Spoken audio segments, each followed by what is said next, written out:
Olá pessoal, eu sou o Felipe Nassau, nutricionista e professor de educação física. A gente está aqui para mais uma online completa. Então, se você ainda não é paciente, aqui na descrição do vídeo aqui embaixo tem os links para você agendar a sua consulta e também para outros serviços como os cursos de alimentação saudável. E se você ainda não é inscrito aqui no canal, já se inscreve, já ativa as notificações do sininho do YouTube para você receber sempre que tiver aula nova. E se você puder, deixa um like pra gente e também já compartilhe esse vídeo com as pessoas do seu Facebook, do seu Instagram e com seus grupos de WhatsApp para que a gente consiga sempre manter essa qualidade de aulas completas e gratuitas. Vambora?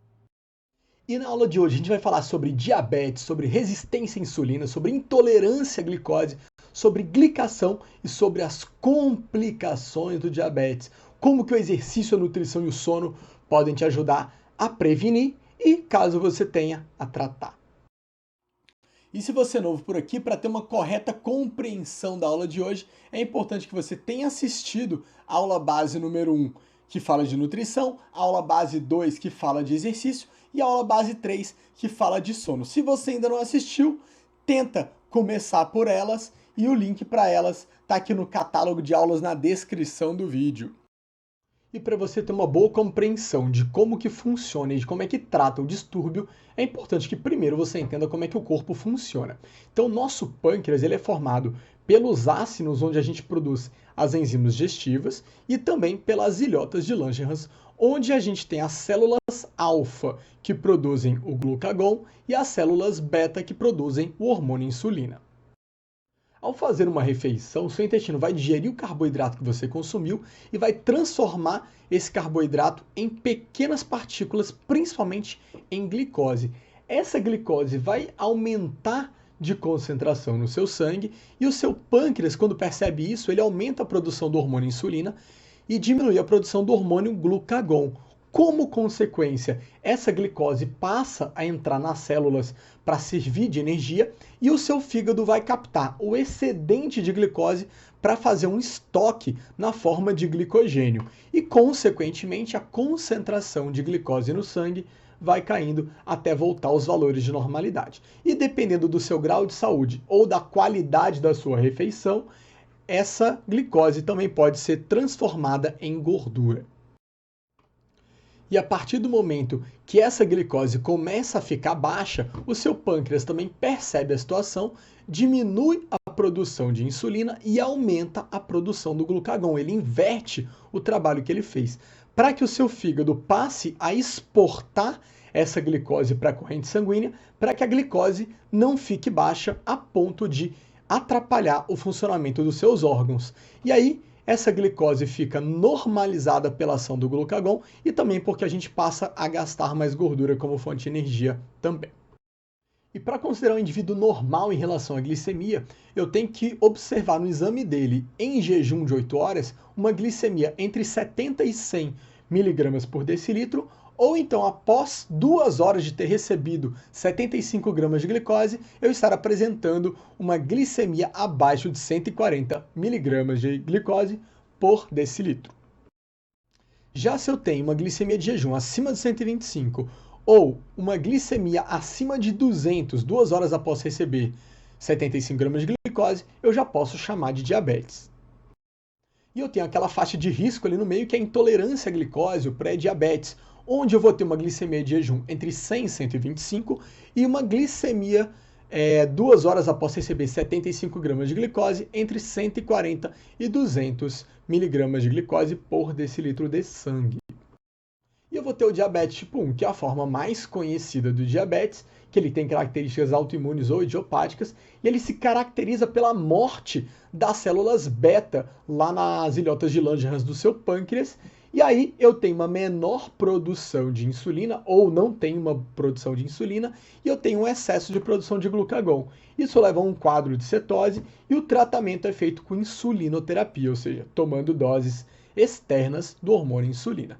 E normalmente esse indivíduo ele vai ter os sintomas clássicos do diabetes, que é o excesso de urina, o excesso de sede, o excesso de fome e um emagrecimento rápido e uma fraqueza causado pela falta de energia, pela falta de glicose dentro das células e também uma perda de massa muscular por conta da não produção ou da baixa produção de insulina.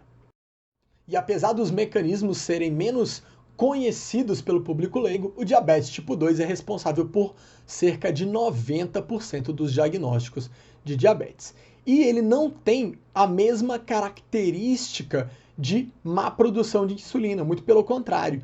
No início da doença, o comum é que essa produção de insulina seja inclusive exagerada, para tentar ativar as suas células a reagirem porque elas estão resistentes, elas não estão conseguindo utilizar adequadamente a insulina. Então, apesar de ter a produção de insulina, o diabético tipo 2 também apresenta a hiperglicemia, o excesso de glicose no sangue. Isso está diretamente relacionado ao estilo de vida e a terapia não pode ser baseada na insulinoterapia, porque se o indivíduo é resistente à insulina, é muito pouco eficaz da insulina para esse paciente, a menos que o pâncreas dele não esteja mais produzindo, que é uma evolução do quadro. O tratamento normalmente é feito com hipoglicemiantes orais, o problema é que todos eles apresentam colaterais diabetogênicos, então, normalmente, o diabetes tipo 2 é causado pelo mau estilo de vida relacionado à má alimentação, má qualidade do exercício e má qualidade de sono, só que normalmente o indivíduo diabético tipo 2 está muito pouco disposto a mexer aqui, então ele acaba dependendo das medicações para o resto da vida, lembrando que boa parte dos colaterais delas aumentam o grau de diabetes. E no caso da diabetes tipo 2, na resistência à insulina, como os sintomas são mais sutis e muitas das vezes são silenciosos, um dos marcadores que a gente pode observar quando esse controle da glicemia e da insulina não estão legais é a acantose nigricans, que são essas marcas que parecem sujeira, mas na verdade não são sujeira. É um escurecimento da pele que normalmente acomete áreas de dobras, aqui como do pescoço, ou das axilas, ou da virilha, por exemplo.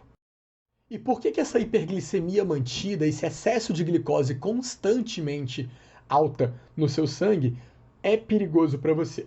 Porque essa glicose ela tem condições de se ligar a proteínas das membranas das suas células, causando danos ao funcionamento e à estrutura dessas células. Então, uma forma que a gente tem de medir o grau de estrago que o diabetes está fazendo no seu corpo, ou que a glicose está fazendo no seu corpo, é esse exame de hemoglobina glicada ou glicosilada. Como as hemácias, as células vermelhas do sangue, vivem mais ou menos 3 meses e elas têm uma taxa de replicação constante, eu posso coletar esse sangue e medindo na hemácia quanto eu tenho de glicação nela, eu tenho como estimar como que o resto do organismo está sofrendo pela glicação. E ela mede esse efeito nos últimos 3 meses. Então, ao contrário da glicemia, que mede como que está naquele momento a situação do paciente, a hemoglobina glicada mede como que está o andamento das glicemias dele nos últimos 3 meses. Dessa forma, é fundamental que o indivíduo diabético meça a hemoglobina glicosilada no mínimo 2 vezes no ano. E essa glicação gera perda de função naquela célula. Por exemplo, na hemácia eu tenho uma menor capacidade de transportar oxigênio. Com isso, eu acabo comprometendo o funcionamento de todo o corpo, por exemplo.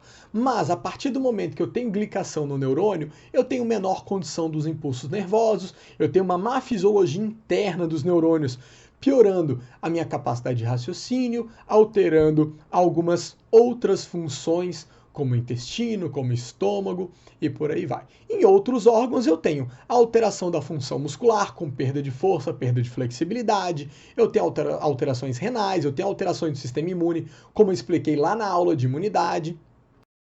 E esse desenho não é bem da glicação, mas ajuda a gente a entender a conexão entre a inflamação e a glicação. O nosso sistema imune rastreia produtos da reação de Maillard ou simplesmente agentes da glicação avançada, que é a mesma coisa que aquela glicose ligada à proteína das membranas, e na hora que ele percebe isso, ele causa um ataque a essa célula, tentando induzir a morte dessa célula para que ela seja substituída por uma célula nova e sadia. O problema é que quando eu tenho um excesso de glicação, eu vou ter um excesso de inflamação e um excesso de radicais livres nesse local, onde essas células não serão substituídas por células sadias. E às vezes elas serão substituídas por células não funcionais. E essa disfunção nos tecidos vai fazendo com que os nossos órgãos fiquem menos funcionais.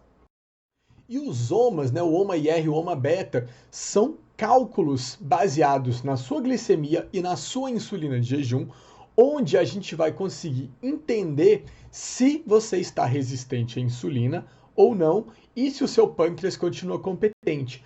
Por exemplo, eu posso ter uma glicemia normal, não estou diabético, mas se eu estou produzindo 4 vezes mais insulina do que o normal para manter a minha glicemia normal, significa que as minhas células estão resistentes à insulina e eu estou me aproximando do diabetes. Já o HOMA beta, ele vai medir a capacidade das células beta em produzir insulina. Por que que isso é importante?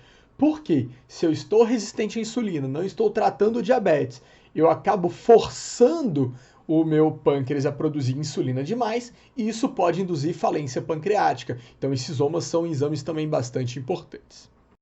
E para entender a resistência à insulina, eu preciso primeiro entender como é que funciona o metabolismo da glicose. Essa glicose é fundamental para as nossas células porque eu preciso dela para que as células tenham energia para cumprir as suas funções. Só que essa glicose não entra sozinha na célula.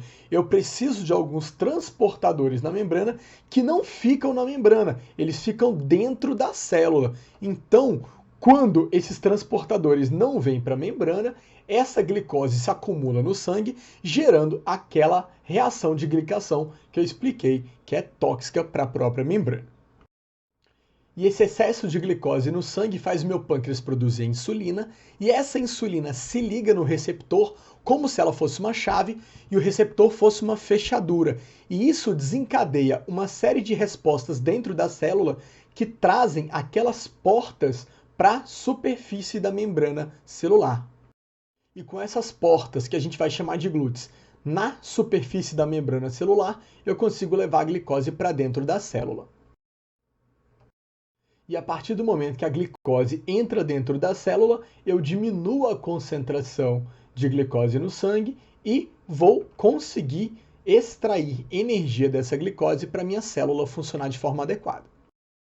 E na célula muscular, que a gente vai explorar um pouquinho mais na frente, e também no nosso fígado, eu sou capaz de ligar uma glicose na outra para fazer um estoque de glicogênio. Esse estoque é vantajoso porque eu posso usar ele no futuro e também porque ele impede a glicose de se ligar novamente na membrana e causar uma glicação na membrana interna da célula. Mas esse glúteo, que é a porta por onde a glicose entra, também pode permitir a saída da glicose. Então a gente tem um sistema de enzimas que chamam hexocinase, e essa hexocinase liga um fósforo na glicose, impedindo que a glicose volte para o sangue. Isso aprisiona a glicose dentro da célula e permite com que a célula faça o melhor uso da glicose. E a gente sabe que essa enzima aumenta de quantidade quando eu tenho um bom treino de musculação ou tenho treinos aeróbios mais intensos. E eu sei também que o exercício ajuda a captar a glicose do meio sanguíneo por mecanismos independentes da insulina. Então a contração muscular, por mais que ela não atue diretamente sobre o receptor da insulina, ela também faz com que o glúteo vá para a superfície da membrana, sendo assim mais uma importância do exercício para a gente. E lá no nosso sistema nervoso, no neurônio, a glicose tem livre passagem, ou seja, ela não precisa de insulina ligando em receptor para a glicose do sangue entrar dentro do neurônio. Isso é um mecanismo de defesa, porque a glicose é essencial no neurônio. Se faltar glicose no neurônio, a tendência é que você morra muito rápido. Então, para manter o fluxo de energia e um bom funcionamento da célula, uma vez que o neurônio não usa muito bem a gordura como fonte de energia, esse mecanismo é uma das coisas que mantém a gente vivo. O problema é que se eu estou num quadro de diabetes onde eu tenho glicose demais no sangue, eu vou ter muita glicação na membrana externa do neurônio, mas como a glicose tem livre passagem, eu também gero muito dano na membrana interna do neurônio. E aí eu vou ter muito dano no neurônio, lembrando que a taxa de recuperação de um neurônio ou de produção de novos neurônios é extremamente lenta. Então, por isso que no diabetes a gente tem tanto agravo que envolve o sistema nervoso, porque ele é o primeiro e o mais prejudicado pela glicação. E como que um tecido sofrendo glicação altera a própria resistência à insulina e também os tecidos adjacentes ou de regiões mais afastadas do corpo. o nosso sistema imune reconhece a região como glicada e produz citocinas inflamatórias. O nosso corpo reconhece essas citocinas inflamatórias e desencadeia respostas celulares que impedem o receptor de insulina de funcionar. Outro mecanismo inflamatório importante que também leva à resistência à insulina é a presença de lipopolissacarídeos, que são fragmentos de membranas de bactérias que normalmente habitam o seu intestino, mas que podem chegar à corrente sanguínea. Quando eles estão na corrente sanguínea, eles ativam outro receptor na célula que também modificam a resposta inflamatória, que também levam à resistência à insulina. E a mesma coisa vai acontecer quando eu tiver um excesso de triglicerídeo, um excesso de gordura saturada. Lembrando que esse triglicerídeo pode ser aumentado pelo consumo excessivo de gordura, mas também por excesso de consumo de carboidrato ou má qualidade no consumo de carboidratos. E quais as conexões que eu vou ter desse intestino saudável com o quadro de resistência à insulina?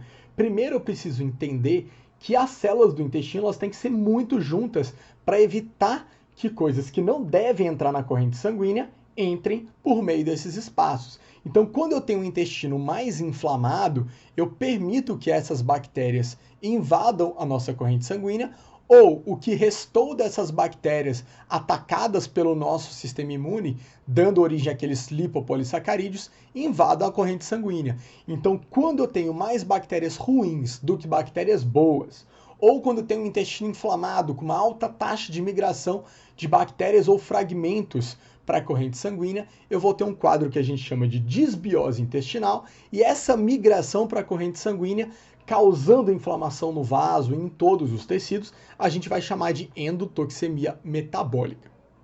E quando eu compreendo que as bactérias boas se alimentam prioritariamente das fibras e as bactérias ruins se alimentam prioritariamente de açúcar, carboidrato refinado e de gordura saturada, eu consigo entender que uma dieta rica em vegetais, rica em frutas, rica em raízes, rica em cereais integrais, dando prioridade a carnes magras, sem excesso de gordura de preparo, é uma dieta que vai favorecer com que eu tenha mais bactérias boas do que bactérias ruins. E nesse sentido eu teria uma saúde intestinal mais preservada. Mas se eu tenho uma alimentação ruim, cheia de bolo, de pão branco, de biscoito, de refrigerante, de fritura, de industrializado, eu vou ter um aumento das bactérias ruins que vão combater as bactérias boas. Então eu vou ter prioritariamente bactérias ruins no meu intestino, levando a um maior grau de inflamação. Lembrando que normalmente essa má alimentação ela vem também cheia de adoçante, de corante,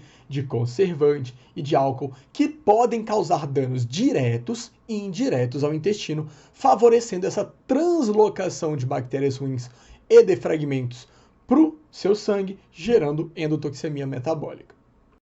Então esse indivíduo com desbiose intestinal, com intestino não saudável, ele vai ter uma dificuldade importante não só na digestão e absorção de nutrientes, que são fundamentais para a regulação do seu corpo, e também não vai ter dificuldade só com a eliminação de toxinas.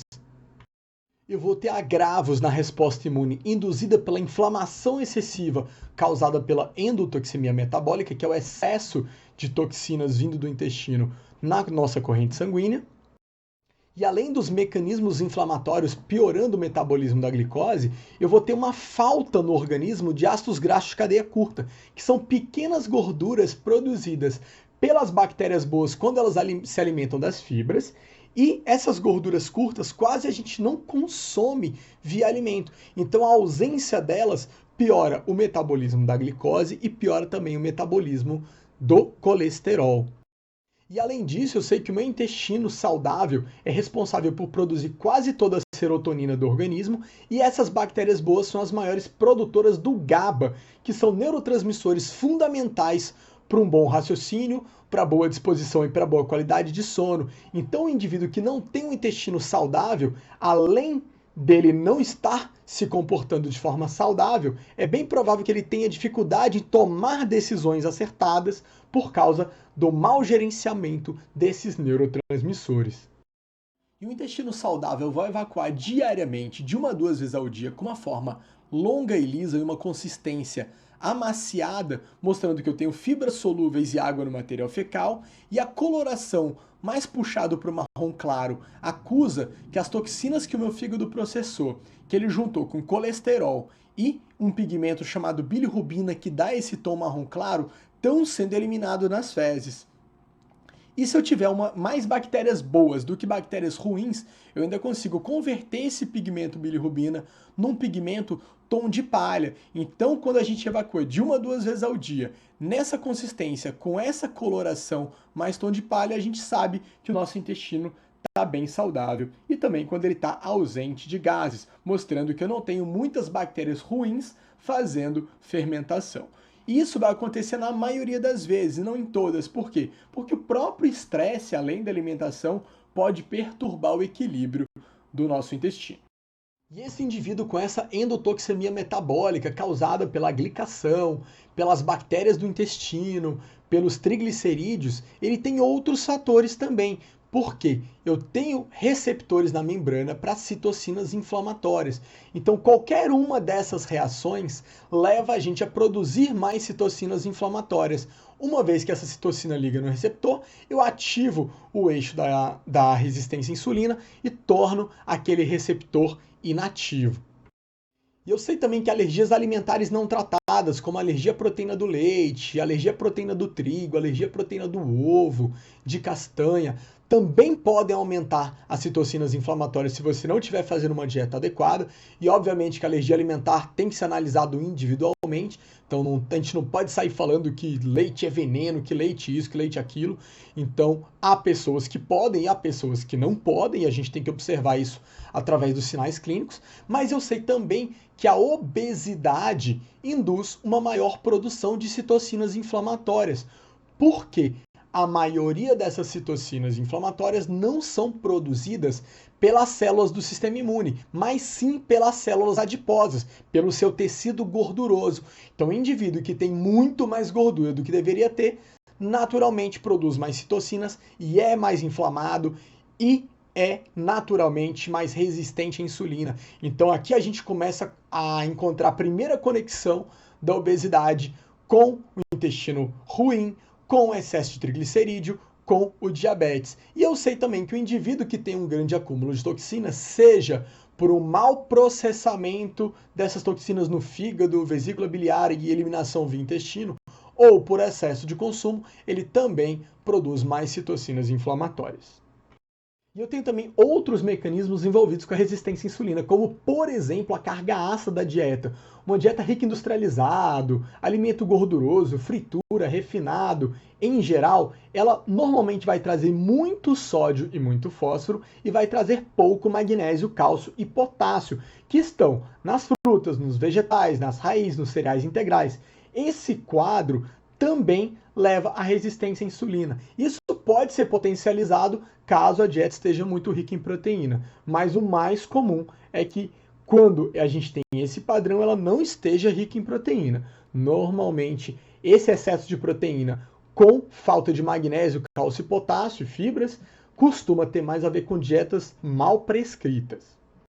E eu tenho também os hormônios contrarregulatórios, como o cortisol, que são auxiliares do glucagon, produzidos em situações de maior estresse, de sono de má qualidade, de excesso de treino, de mau fracionamento da dieta ou de jejum prolongado, onde o receptor de insulina também não funciona adequadamente.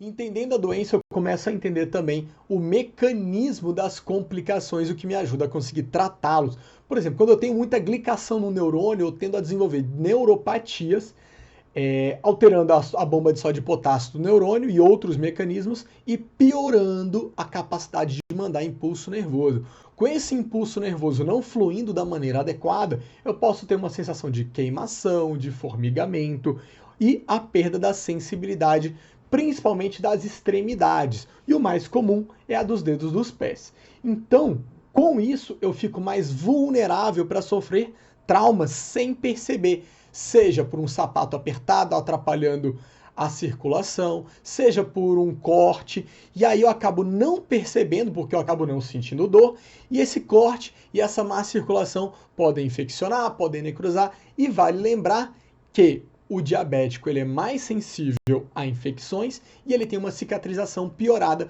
como a gente explicou lá na aula de imunidade. E se eu não enxergo isso com clareza, se eu não trato antecipadamente, se eu não faço uma boa antecipação, não faço uma boa prevenção, eu aumento a chance de fazer amputações. E as neuropatias não atacam só as extremidades do corpo, eu posso atacar também o sistema nervoso central, o autônomo, e com isso ter disfunções sexuais, alterações no controle da bexiga, posso ter diarreias não explicadas pela desbiose intestinal, posso desenvolver a gastroparesia e aquela sensação de má digestão, e também posso ter doenças demenciais. E com diabetes eu posso ter a perda progressiva da visão. Eu sei que em pessoas com mais de 20 anos de idade, 90% dos diagnósticos de retinopatia se devem ao diabetes, onde eu posso ter lesões microvasculares que alteram os vasos sanguíneos, podendo causar aneurismas, hemorragias, e eu posso ter também glicação das proteínas estruturais, causando micropontos de cicatrização indevida, onde eu altero a minha visão, a recepção da chegada da luz do ambiente. E é a principal causa de cegueira em pessoas entre 16 a 64 anos. E a detecção precoce é um dos melhores caminhos para que a gente não tenha danos irreversíveis. E o diabetes também danifica através da glicação os nossos rins. Então a gente vai perdendo progressivamente a nossa capacidade de filtragem e vai cada vez mais eliminando proteínas que deveriam ficar restritas ao sangue através da urina. E com isso a gente cria mais mecanismos que favorecem o aumento da pressão arterial, e o diabetes é a principal causa de hemodiálise. E o sistema imune do indivíduo diabético ele é comprometido, como a gente explicou lá na aula de imunidade. Por exemplo, o quadro de ter mais glicose no sangue favorece com que as bactérias que estão no sangue se alimentem com mais facilidade e proliferem, causando uma maior virulência. Mas eu sei também que a glicação causada pela glicose no sangue leva a um quadro inflamatório, e esse quadro inflamatório gera uma sobrecarga imune. E essa sobrecarga imune, esse excesso de inflamação, leva à resistência à insulina também, como eu expliquei. E, consequentemente, eu tenho uma menor atividade imune e uma menor competência de combater invasores quando eu estou sobrecarregado e alimentando as bactérias. Então, a gente tem um ciclo de retroalimentação, onde a infecção piora o quadro de hiperglicemia e a hiperglicemia piora o quadro infeccioso. E no caso do diabético, como ele tem perda da função renal, é bem provável que ele também elimine glicose através da urina, e essa glicose na urina também alimenta as bactérias que podem estar no trato urinário, aumentando essa virulência, aumentando o risco para infecções urinárias. E vale lembrar que normalmente essa infecção urinária vem de bactérias que habitam o seu intestino, mas é bem comum que o indivíduo diabético esteja com desbiose intestinal. E eu sei que danos vasculares causados pelo ácido úrico, pela glicação ou pelas bactérias da translocação microbiana lá do intestino, daquela endotoxemia metabólica, estão relacionados com doenças vasculares. Por exemplo, a arteriosclerose, onde eu tenho sucessivos danos nos vasos e eu tenho uma cicatrização indevida, eu tenho uma má reparação desse vaso, onde esse vaso vai ficando com as paredes internas mais espessas e mais rígidas. Com essas paredes espessas e rígidas, eu tenho um aumento da pressão arterial numa situação de estresse, por exemplo, ou numa situação do dia a dia mesmo, e o próprio aumento de pressão contra um vaso mais rígido e com menor capacidade de fluxo, porque ele tem uma luz menor, eu induzo variações de pressão muito maiores, ou seja, se o vaso é mais rígido, quando eu bombeio mais sangue, ele acaba aumentando a pressão para níveis maiores. E isso também gera dano nesse vaso. E aí, consequentemente, eu vou ter um quadro cíclico do aumento da inflamação, e com as alterações renais que eu tenho pelos danos vasculares, também eu vou tendo um quadro que favorece o edema, que também favorece o aumento da pressão. E com isso, eu tenho um aumento progressivo e gradativo da pressão arterial. E é importante diferenciar o espessamento espessamento das camadas internas do vaso sanguíneo e o enrijecimento deles, que é a arteriosclerose, da aterosclerose, que é a formação de placas de ateroma, que também diminuem o fluxo sanguíneo. E na formação da placa de ateroma, eu preciso entender que a redução do fluxo sanguíneo vai se dar por uma forma diferente. Eu vou ter um dano mais relevante no endotélio do vaso sanguíneo, ou seja, na parte interna que tem contato com o sangue, onde eu vou ter uma inflamação mais importante e uma alta produção de radicais livres e, consequentemente, por causa dessa atividade imune, eu vou infiltrar macrófagos e eles vão acabar se tornando células espumosas, onde eu tenho uma alta chance de puxar para essa região do vaso lipídio, colesterol, cálcio e algumas células danificadas e vou envolver por uma capa fibrosa. Então eu preciso entender também que o indivíduo resistente à insulina e hiperglicêmico, ele não produz só gordura e leva para o abdômen. Essa gordura, esse triglicerídeo fica circulante e ele também tende a produzir mais LDL colesterol. E como normalmente ele produz mais radicais livres do que ele dá conta de combater, esse LDL colesterol tende a estar mais oxidado e esse LDL oxidado, ele é mais facilmente puxado para a placa do ateroma por esses macrófagos. Então o que acontece? O quadro ele não pode ser explicado isolado. Eu preciso entender que a resistência à insulina, que a hiperglicemia, que a má alimentação, que o excesso de gordura, que o excesso de carboidrato ruim, que a falta de exercício, que a má qualidade de sono estão ligados diretamente na formação do quadro que a gente chama de síndrome metabólica e, no caso aqui que eu estou explicando, da aterogênese. E lembrando que nada impede de você ter, ao mesmo tempo, a aterosclerose e a arteriosclerose, que é o espessamento dessas camadas e o enrijecimento dessas camadas. Ele é explicado separado por questões didáticas, mas o mais comum é que a pessoa que tenha aterosclerose, ela tenha também a arteriosclerose, levando a redução do fluxo sanguíneo, piorando a pressão arterial e gerando os impactos no organismo. E na nutrição, é melhor esse cenário fazendo o basicão bem feito, distribuindo de 4 a 6 refeições ao dia, observando a rotina do paciente, as preferências do paciente, as possibilidades que ele tem em relação a custo e tolerância ao volume da refeição e a resposta glicêmica dele, melhorando a qualidade das proteínas, dos carboidratos, das gorduras e aumentando a quantidade de vegetais, cuidando melhor dos preparos em relação à gordura e temperatura e dosando essas quantidades individualmente, que não muda nada das estratégias globais de saúde, que a gente usa para melhorar a saúde intestinal, para promover perda de gordura, e lembrando que, principalmente no paciente diabético, eu tenho que ter muito cuidado para que ele não perca massa muscular durante o processo, uma vez que o tecido muscular é muito importante para o controle glicêmico. E, obviamente, a gente sabe que o ideal é que ele não comesse bobagem, mas a gente sabe que ele vai comer, então a gente tem que ensiná-lo a gerenciar esses desvios que envolvam doces, industrializado, gordurosos, refinados e álcool de uma maneira menos prejudicial. Ou seja, eu preciso retomar todos aqueles conceitos que foram trabalhados nas aulas de comportamento alimentar. Mas se o basicão bem feito funciona, o que muda no tratamento do diabético? A importância de fazer o tratamento muda. Mas vale lembrar que ninguém está imune ao diabetes tipo 2 e se as estratégias de tratamento e as de prevenção são extremamente semelhantes, eu acho bem legal que você comece a cuidar melhor da sua saúde antes de ficar diabético.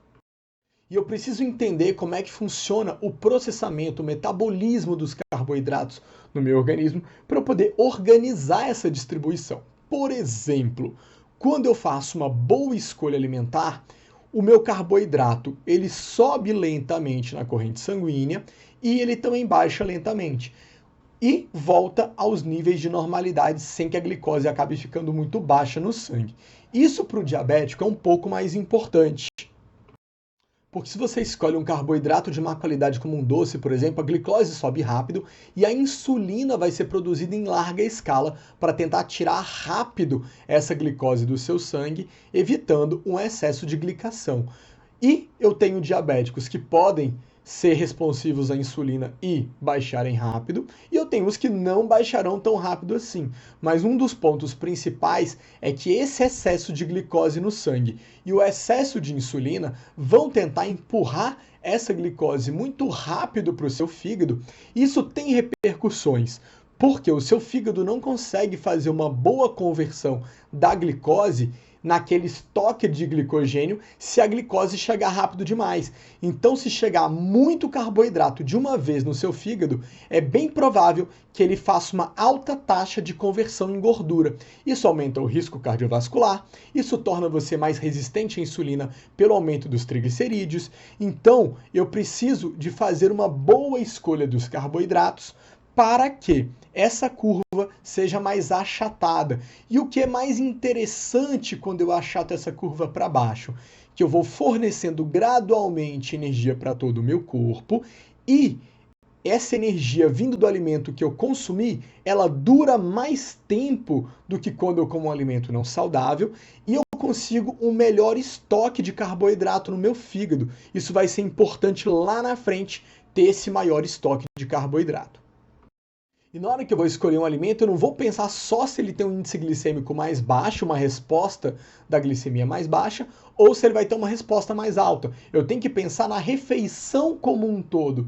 Isso envolve, sim, o índice glicêmico do alimento, mas envolve se ele está misturado com outros alimentos na refeição, envolve a forma de preparo do alimento, e envolve também a quantidade de alimento que eu usei.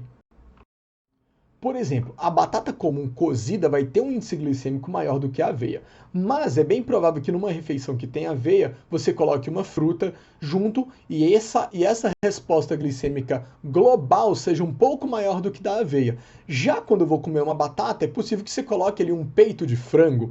E essa proteína do peito de frango vai fazer com que toda a refeição fique um pouco mais de tempo no seu estômago, fazendo com que demore um pouco mais para chegar no seu intestino. Consequentemente, a liberação de glicose no seu sangue vai ser mais lenta, porque o carboidrato vai demorar mais para chegar no seu intestino. Então, adicionar proteínas à refeição é uma das formas mais eficazes que a gente tem de baixar a resposta glicêmica e manter aquele carboidrato nutrindo o seu corpo por mais tempo. Mas, por exemplo, numa refeição menor, eu posso utilizar uma melancia que tem um índice glicêmico alto, mas tem uma pequena quantidade de carboidrato a cada 100 gramas de alimento, que é o que a gente vai chamar de carga glicêmica, e posso misturar ela com um pouco de castanha para que a gordura e as proteínas da castanha tenham um efeito semelhante ao que eu expliquei da proteína do frango, e também posso adicionar um pouquinho de aveia para aumentar a quantidade de fibras da refeição, para que essas fibras lá no intestino atrasem um pouco a absorção. Então, quando eu faço isso, eu prendo a melancia mais tempo no estômago, eu mantenho o paciente saciado por mais tempo, evitando que ele faça refeições maiores ou descontroladas depois. Eu também consigo fazer com que o carboidrato chegue mais lento no intestino e, se eu aumento a quantidade de fibras, eu consigo também fazer com que esse alimento seja absorvido de forma mais lenta depois que ele chega no intestino. A mesma coisa vai valer para uma refeição completa, porque nada me impede de ter proteína na refeição e também de eu colocar um pouco mais de vegetais para aumentar a quantidade de fibras, para controlar melhor ainda essa resposta de glicemia e, consequentemente, ter uma resposta mais branda da insulina. Lembrando que esse excesso de insulina é um dos fatores que leva aos distúrbios metabólicos. E eu preciso observar que a temperatura de preparo do alimento também interfere na resposta glicêmica dele. Então, por exemplo, uma batata menos cozida vai ter uma resposta glicêmica mais branda, já uma batata muito cozida vai ter uma resposta glicêmica um pouco mais alta, a batata assada vai ter uma resposta glicêmica maior ainda, porque a velocidade de absorção do carboidrato é mais rápida em alimentos que foram submetidos a uma temperatura maior. E aí eu preciso observar qual é a característica da refeição para determinar o tempo entre essa e a próxima. Então, se eu tenho uma refeição que tem arroz integral, batata, frango, salada, um pouquinho ali de azeite e com uma quantidade maior, eu sei que ela vai nutrir meu organismo por mais tempo, então chegando ali até 2 horas e meia, e nesse sentido eu posso dar um espaço de 3 horas e meia, 4 horas até a próxima refeição, que a saciedade ainda vai estar boa e o controle da glicemia vai continuar ok, sem produzir excesso de cortisol. Já se eu tenho um lanche simples, que seria, por exemplo, um pouquinho de melancia, com um pouquinho de aveia, com um pouquinho de castanhas, eu vou ter uma resposta boa, mas a glicemia volta ao normal um pouco antes. E se essa glicemia volta ao normal um pouco antes, talvez o intervalo de 3 horas, 3 horas e meia ou até 2 horas e meia seria o mais adequado. Então, por isso é tão importante individualizar essa dieta. E no campo da proteína é importante observar que ela vai ficar na corrente sanguínea por mais tempo depois que você come. Então, se você coloca um ovo com um pouco de queijo ou de leite ou iogurte no seu café da manhã, uma carne bovina magra no seu almoço e um peito de frango ou um peixe no seu jantar, você já vai ter um aproveitamento dessa proteína excelente, seja para o controle metabólico do diabetes, seja para o emagrecimento, seja para o aumento de massa muscular, como a gente explicou nas aulas anteriores. Mas, quando eu preciso ter um controle mais fino da glicemia, pode ser interessante adicionar alguma proteína nos lanches, por exemplo, como eu falei no controle do carboidrato. Mas, se o controle da glicemia imediato induzido pela proteína depende só de ter a proteína, eu não preciso preocupar tanto com o aproveitamento ou com a qualidade dessa proteína. Então, mesmo sabendo que a proteína de origem vegetal é inferior à animal, se eu coloco uma aveia, uma castanha nos lanches, eu consigo prender do mesmo jeito o bolo alimentar no estômago por mais tempo, de forma que eu consiga controlar a glicemia. Então, nada me impede de fazer um café da manhã, um almoço e um jantar com proteínas animais, e nos lanches eu vou dar prioridade a uma proteína de origem mais vegetal para misturar com o carboidrato principal. Lembrando que normalmente as fontes de proteína vegetais são mais ricas em carboidratos ou mais ricas em gordura do que em proteínas. E também nada me impede de colocar uma proteína animal num lanche, como um iogurte, como um queijo, por exemplo. Mas eu preciso ficar atento que normalmente as fontes de proteína animal são fontes de gordura saturada. E o excesso de gordura saturada pode comprometer tua saúde intestinal, pode comprometer o controle da resistência à insulina e tudo que a gente comentou anteriormente. Então, a boa escolha e o gerenciamento dessas proteínas é muito importante. E como o metabolismo das gorduras, dos lipídios é mais lento até do que da proteína, teoricamente não faria muita diferença se você vai distribuir bem ou mal essa gordura dentro do seu dia. Mas na prática, continua sendo importante distribuir por conta do seguinte: é normalmente um nutriente que a gente não percebe que a gente está comendo, como eu expliquei lá na aula base. De 1960 até 2013, a gente triplicou o nosso consumo de gordura e ainda é a melhor explicação para o avanço das doenças crônicas e da obesidade. E eu preciso observar que se essa gordura estiver mal distribuída, ela vai gerar uma sobrecarga no fígado e na vesícula, a depender principalmente da qualidade dela, e que eu tenho que observar as gorduras escondidas. Então, muita gente vai achar que a única coisa gordurosa que existe no mundo é a manteiga e a capa de gordura da picanha. Mas no preparo da comida, se eu estou exagerando na gordura, se eu como um bolo, estou comendo algo gorduroso, se eu como uma pizza, é muito gorduroso, se eu como biscoito, apesar de eu achar que é só carboidrato, às vezes eu tenho mais gordura do que carboidrato no próprio biscoito. E também os cortes de carne, então muita gente vai achar que está comendo carne magra porque está comendo frango, mas se você comparar o peito de frango com a sobrecoxa de frango, a sobrecoxa tem 10 vezes mais gordura do que o peito de frango. Então é importante você observar todos esses critérios e lembrando que dificilmente você vai conseguir uma refeição do seu dia com pouquíssima ou nenhuma gordura. Então essa administração ela é importante e é bom que você tenha a ajuda do nutricionista. E é fundamental observar a qualidade dessa gordura, porque quando eu consigo ter pelo menos 1/3 do total das minhas gorduras do dia, em calorias, vindo do abacate, do azeite, das castanhas, das sementes e do óleo de peixe, e não da manteiga, do leite, da carne bovina, do óleo de preparo, eu consigo ter uma saúde um pouco melhor.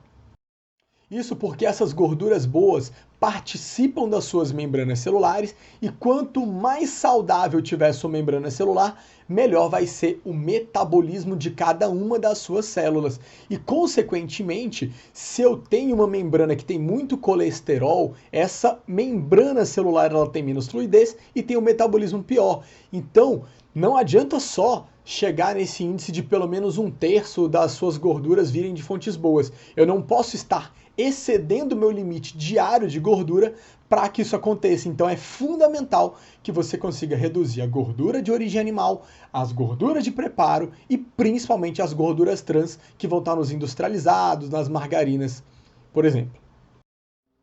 E, obviamente, para que todas as células funcionem de forma regulada, eu preciso de um bom consumo de vitaminas e minerais e é totalmente possível atingir isso com alimentos, mas eu preciso planejar isso de forma adequada porque alguns minerais têm absorção limitada, algumas vitaminas eu faço reserva e outras eu não faço reserva, e eu posso metabolizar essas vitaminas de forma mais intensa ou de forma menos intensa. Então essas necessidades gerais precisam algumas vezes de algum grau de individualização.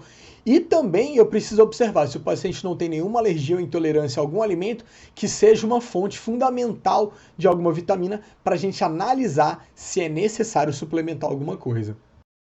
Além disso, a gente pode reduzir sempre que for possível, tostar demais as nossas proteínas, evitando aquelas aminas heterocíclicas que, como a gente explicou lá na aula 1 de nutrição, são pró-inflamatórias.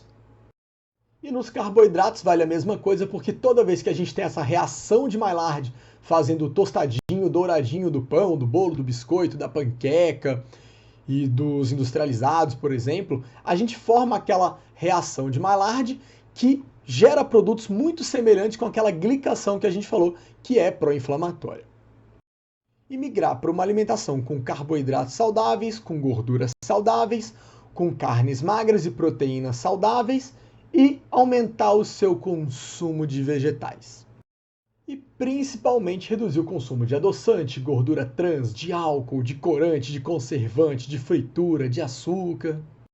E sem me estender demais, que vai ter uma aula só de adoçante, e também porque eu já falei disso na aula base, mas eu tenho evidências de que o adoçante esteja relacionado com o aumento de doença cardiovascular, com doenças neurológicas e também com o próprio ganho de gordura, apesar de não ter calorias neles. E os mecanismos ainda estão sob estudos, mas o mais provável que esteja relacionado com o aumento da disbiose intestinal, como a gente explicou lá no comecinho da aula. E o ponto-chave é que eles pioram o seu paladar para o doce, mesmo que você escolha adoçantes que sejam seguros para o consumo humano, como a estévia ou como o eritritol, que não tem estudo até hoje ligando com problemas graves, eu preciso entender que se você gosta de coisas doces demais, você não vai sentir o paladar adequado das frutas, por exemplo. Então a sua rotina alimentar sempre vai ser mais sacrificante e provavelmente, se você tem algum comportamento viciado em doce, você não vai conseguir tratar ele usando a muleta do adoçante. Então eu preciso entender que o gerenciamento dos meus desvios relacionado ao doce e de qualquer alimento não saudável, lembrando que não é só doce que leva ao diabetes, todo o conceito de má alimentação está relacionado ao diabetes, eu preciso observar que o açúcar não é um veneno, mas se eu usar demais vai dar errado. Então eu preciso aprender a controlar e gerenciar isso no meu mês, na minha semana, para que eu consiga comer o meu açúcar sem exagero de quantidade e sem exagero de frequência. Caso você tenha dificuldade com isso, tem as aulinhas lá de comportamento alimentar, dá uma olhadinha que vale a pena. Mas e aí, será que esse negócio de comer direito e fazer exercício funciona mesmo? E quando a gente faz as coisas, elas funcionam. Então olha aqui, em 12 meses, o grupo que fez uma dieta low carb para perda de gordura perdeu cerca de 11 quilos. O grupo que fez uma dieta mais pobre em gordura perdeu 9 quilos. Só que o grupo que fez uma dieta restringindo o carboidrato acabou perdendo mais massa muscular um pouquinho. E aí, qual foi melhor para o controle da insulina? E a gente consegue ver com clareza que ambos controlaram de forma igual a melhora da insulina, a melhora do HOMA-IR e a melhora do HOMA-beta. Então, por que o grupo que perdeu mais gordura com o low carb não foi melhor do que o outro? Porque ele acabou perdendo massa muscular. Então, quanto mais gordura você puder perder no processo e quanto mais massa muscular você conseguir preservar ou, de preferência, ganhar no processo, melhor. E tão importante quanto compreender os mecanismos que criam um problema, também é importante entender os mecanismos pelo qual as ferramentas deveriam funcionar. Por exemplo, o exercício aeróbio contínuo, ele foi aplicado em pessoas por 6 meses e foi avaliado uma série de fatores. E como já se esperava, a gente não teve uma perda de peso relevante, nem uma perda de gordura relevante, porque esse não é uma resposta esperada do exercício aeróbio contínuo, exercício moderado. E, nesse sentido, a gente não viu uma melhora muito grande assim na glicose de jejum, não viu uma melhora muito relevante na insulina de jejum, só que como eu tenho mecanismos hipoglicemiantes induzidos pelo exercício aeróbio, eu vi que a hemoglobina glicosilada dessas pessoas melhorou. Então, não é que o aeróbio não serve para nada, ele serve para algum tipo de controle. Então eu sei que a glicemia das pessoas após uma sessão de exercício aeróbio, ela fica melhorada. Então peraí, ele é uma ferramenta, só não pode ser mal usada, nem usada descartando as outras. E agora um outro exemplo do mesmo grupo de pesquisadores, comparando exercício aeróbio e dieta de emagrecimento, uma dieta com déficit calórico. Como a gente já esperava, o pessoal da dieta perdeu muito mais gordura do que o grupo do aeróbio, mas também, como a gente já esperava, na falta de exercício, o grupo da dieta perdeu mais massa muscular, enquanto o grupo do aeróbio melhorou a massa muscular. Mas, se a gente olhar a insulina, olha quanto a insulina de jejum caiu no grupo da dieta, sendo que ela ficou mais ou menos estável no grupo do exercício aeróbio. E um estudo clássico de 2005 que compara em diabéticos exercício aeróbio com a musculação intensa, como a gente já esperava, o grupo da musculação perdeu muito mais gordura, ganhou muito mais massa muscular e, por causa disso, houve uma melhora da glicemia muito mais relevante e uma melhora da insulina plasmática também melhor. E apesar da gente ter tido um resultado ruim sobre a insulina nesse estudo, como a gente viu em outros, nem sempre essa insulina piora e normalmente ela tende a ficar estável, até melhorar um pouquinho. Agora, se eu observo também que o LDL, o colesterol que a gente chama de ruim, ele caiu mais no grupo da musculação e que o HDL, que é o colesterol bom, ele aumentou mais no grupo da musculação, eu posso afirmar com clareza que a musculação é algo muito mais importante para o nosso metabolismo do que o exercício aeróbio, o que não quer dizer que você está proibido de fazer aeróbio, que não quer dizer que ele faça mal e que muito menos quer dizer que ele não seja útil. Ele é útil, mas ele cumpre uma função, a musculação cumpre outra. E como a gente explicou lá na aula de exercício, se eu consigo fazer esse exercício aeróbio de forma mais intensa ou de forma intervalada intensa, eu posso ter melhoras mais relevantes aqui ainda naqueles campos que eu falei do controle de metabolismo da exocinase e de outros mecanismos que eu expliquei lá na aula base 2 de exercício. Então assiste lá. E tem esse outro estudo que eu acho ele muito interessante porque ele analisou pessoas saudáveis por 3 semanas, sem industrializados, sem alimento gorduroso, sem refinado, sem doces, com carnes magras, com consumo livre de frutas, com raízes, com vegetais e com gorduras boas sem excesso. E o que ele encontrou? Em 3 semanas, essas pessoas saudáveis perderam mais de 2 quilos de peso, quase 2 centímetros de cintura, reduziram a pressão arterial sistólica e diastólica com algum grau de significância, tiveram modificação no metabolismo da insulina e mesmo sem significância, eu estou observando pessoas que reduziram o HOMA, a insulina, em 3 semanas, sendo que elas não tinham distúrbio. Reduziram de forma muito relevante um fator de risco cardiovascular também. E aqui a gente vê a maior diferença, então, mesmo com o consumo livre de alguns alimentos, como carnes magras e frutas, o consumo de calorias caiu de 2.400 para 1.580 calorias, o de proteína aumentou um pouquinho, o consumo de carboidrato caiu pela metade, mesmo que as frutas fossem livres, olha que loucura isso.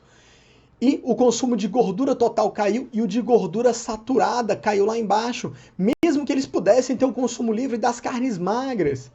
E aí, o que a gente viu? Um aumento importante nas vitaminas B6, B12 B6, um aumento importante na vitamina E, uma redução do fósforo, que a gente falou que está envolvido ali na carga ácida, e uma melhora drástica na relação entre o sódio e o potássio, porque o sódio caiu desse número 3.115 para 1.192 e o potássio subiu de 3.602 para 5.228. Então, apesar de ser um estudo com pouca gente, um estudo com algumas limitações, é um estudo que mostra o quanto uma pessoa saudável é capaz de melhorar em 3 semanas, e imagina o quanto uma pessoa não saudável é capaz de melhorar. Lembrando que quanto mais saudável você está, mais difícil é de acontecer alguma melhora.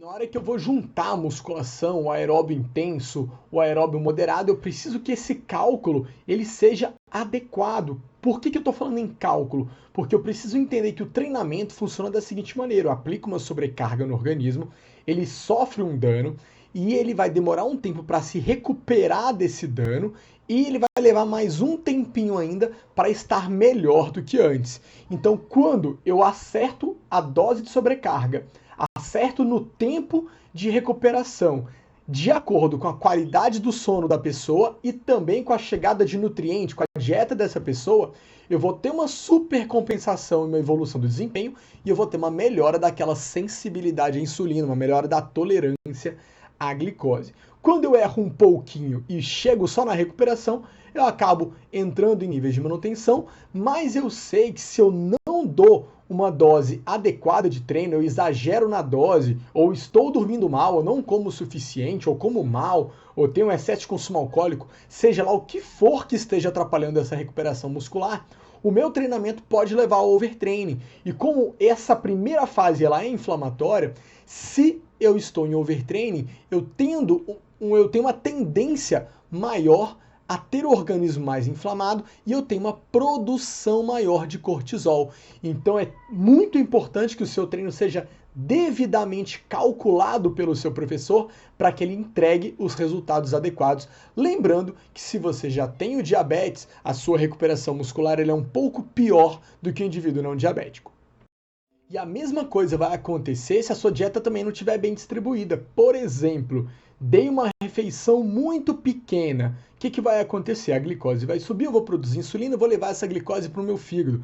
Se eu fiz uma refeição saudável, de acordo com essa curva verde aqui, forneci um carboidrato saudável, com um pouquinho de proteína, um pouquinho de gordura boa, eu vou fazer um estoque adequado de carboidrato no meu fígado. Eu vou ter uma baixa conversão desse carboidrato em gordura. Só que a minha glicemia voltou ao normal dentro de 1 hora e pouquinho, e eu vou começar a precisar dessa reserva de glicose no fígado também mais rápido. Então o que acontece? Se eu dou 3 horas e meia de distância de uma refeição muito pequena para outra, eu vou precisar de muito cortisol para manter essa glicemia saudável. Vou produzir o glucagon, vou liberando as minhas reservas, mas na hora que essa reserva começa a ficar baixa, eu começo a extrair proteína do meu sangue para levar para o meu fígado, para transformar em glicose. E para isso eu preciso do cortisol. Por quê? Lembra que o seu cérebro não pode ficar sem glicose? Então, eu sacrifico minhas proteínas para manter o meu cérebro funcionando. O problema é que esse cortisol vai te deixando resistente à insulina. E caso isso se torne algo mais crônico, eu começo a degradar proteínas musculares de outros órgãos para manter essa estabilidade de glicemia. Só que eu vou ficando cada vez mais resistente e mais próximo do cortisol. Então é importante que eu tenha um cuidado para não ter carboidrato demais de uma vez, ou comer bobagem demais, carboidrato de má qualidade, para que a glicemia não suba tanto, de forma que eu estoque parte como carboidrato e boa parte como gordura, lembrando que aumentar a gordura leva a um estado mais inflamatório e leva a mais resistência à insulina, mas eu também não posso ter uma reserva sempre baixinha de carboidrato, porque isso aumenta o cortisol e favorece a minha perda de massa muscular, e como eu expliquei e demonstrei anteriormente, manter essa massa muscular é muito importante para o controle glicêmico. E voltando lá na aula de sono, a gente sabe que o indivíduo que dorme mal tem imunidade pior, tem mais risco para diabetes, para câncer, para doenças circulatórias, para alterações importantes no intestino. Então, é bem importante que você cuide do horário e da qualidade do seu sono. E voltando na aula de sono, é importante você saber o que é dormir bem para ter algum parâmetro, uma vez que a maioria das pessoas que dormem bem percebem claramente a relação com o desempenho diário. Quando elas dormem mal, elas percebem essa queda. Já as pessoas que dormem mal, elas se sentem menos produtivas, mas a maioria delas não necessariamente consegue relatar que está dormindo mal. E lembrando que dormir bem não é só adormecer à noite e acordar de manhã, é passar os tempos adequados em cada um dos estágios do sono. Lembrando que a gente repete esses 5 estágios de forma cíclica, a gente atravessa eles 4 a 6 vezes por noite. E mesmo sabendo que as 3 a 4 primeiras horas de seu sono são mais responsáveis pelos reparos físicos e as últimas 3 a 4 horas são mais responsáveis pelo reparo mental, eu preciso ter um equilíbrio entre as duas, porque essa divisão ela é didática, então ainda tenho reparo físico durante o final do meu sono, e caso eu não tenha um bom reparo mental, isso afeta o meu comportamento, e o meu comportamento afeta as minhas atitudes e as minhas tomadas de decisão no dia seguinte. E a qualidade do meu sono depende muito do meu exercício, do meu gerenciamento do estresse, da minha alimentação. Então, todas as fases do sono são bem importantes, então eu preciso de horário, eu preciso de qualidade, eu preciso de não interromper esse sono. E lembrando alguns parâmetros que atestam que você está tendo uma boa qualidade de sono. Então, pelo menos 7 horas de sono iniciando antes da meia-noite, sem nenhuma interrupção, inclusive nenhuma interrupção para urinar. Passando o dia bem disposto, mesmo se você não tiver consumido nada que tenha cafeína nesse dia. Se você tá tudo ok com esse checklist aqui, provavelmente seu sono tá bom. E o indivíduo que tem o cortisol elevado, porque ele não está dormindo bem, ele vai ter mais resistência à insulina, como a gente explicou, e com isso eu vou ter menos glicose dentro das células, gerando disfunções em todos os tecidos, e eu também vou ter alterações comportamentais e aumento do estresse, que, como a gente explicou, também vai induzir comportamentos piores. Mas mesmo que isso não aconteça, o cortisol de forma crônica e prolongada pode alterar não só a massa muscular, mas eu altero outros hormônios, como os hormônios da tireoide também. Então isso aqui pode comprometer em diversos aspectos do seu metabolismo. Então é bem importante que você cuide direitinho dos cálculos do treino, da dieta e também da qualidade do seu sono. Eu tenho que parar de ficar buscando receita mágica, eu tenho que entender que eu preciso dormir cedo, que eu preciso controlar os meus hábitos de vida para conseguir dormir rápido, para não ter despertar noturno, acordar com disposição. Eu preciso gerenciar o meu exercício de forma regular, adequada e constante, junto com o professor de educação física, trabalhando as valências de força, de resistência e de saúde articular. Eu preciso comer direito, com qualidade, cuidar da saúde intestinal, preciso distribuir esses alimentos adequadamente durante o dia, preciso observar com o nutricionista se é realmente necessário suplementar vitamina, mineral, lipídio, proteína, quanto e quando. Porque se eu me apoio unicamente nas medicações, meu caminho não é legal. Por exemplo, as tiazolidinedionas ou glitazonas, que é um nome bem mais fácil de falar, inclusive, hein? Age nos receptores de insulina do tecido adiposo gorduroso, né, no muscular e no hepático, no fígado, aumentando o uso de glicose neles. Maravilha! O problema é que isso faz com que você produza mais gordura. Ou seja, quanto mais gordura você tem, mais citocina inflamatória você produz e mais resistente à insulina você fica. Então, peraí, eu tenho uma medicação que me ajuda a controlar a glicose no sangue enquanto eu estou usando. Verdade, ela serve para eu ter menos complicações do diabetes. Verdade, mas ela acaba me tornando mais resistente à insulina e as doses tendem a ser progressivas, então. Opa, acabei de ficar um pouco mais diabético e não sabia. E eu vou ter as sulfonilureias estimulando a produção de insulina lá no pâncreas, só que com uma consequência de produzir mais gordura corporal e, como consequência, ficar um pouco mais resistente à insulina. Então, as doses dessas medicações tendem a ser progressivas, junto com a sobrecarga pancreática. E quanto maior a sobrecarga pancreática, mais rápido o seu pâncreas vai perdendo a capacidade de produzir insulina, até que chega no momento que você vai ter que tomar o hipoglicemiante oral e a insulina. Lembrando que quanto mais gordura você tem no corpo também, mais resistente à insulina você fica e mais difícil é o seu tratamento. E eu vou ter as glinidas com o mesmo efeito, só que com menos risco de alergia e uma maior tolerância renal e hepática. E eu tenho a metformina, que normalmente é a droga mais utilizada no tratamento do diabetes, porque exatamente ela não estimula a produção de gordura. Inclusive, no início, ela até consegue reduzir a sua produção de triglicerídeos. Ela atua reduzindo a gliconeogênese hepática e a exportação de glicose. Lembra que eu expliquei que seu fígado estoca glicose para liberar na corrente sanguínea via glucagon?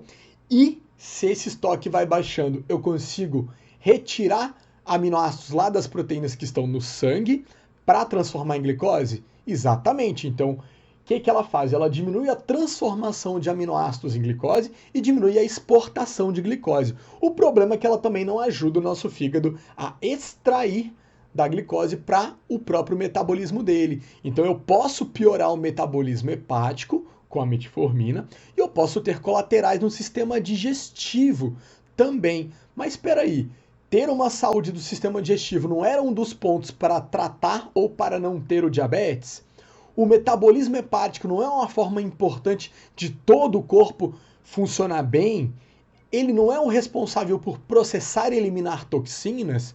Pois é, então eu tenho um efeito da metformina hepatotóxico. Isso, por um curto período, na hora que você tem um diagnóstico de diabetes, toma um susto. É importante usar medicação? É fundamental usar medicação. Só que é mais importante ainda que você tome um choque de realidade para mudar seu estilo de vida. Porque quanto mais dependente você for das medicações, pior vai ser o funcionamento do seu corpo. Então você precisa urgentemente aprender a se tratar com exercício, sono e dieta consistentes, adequados.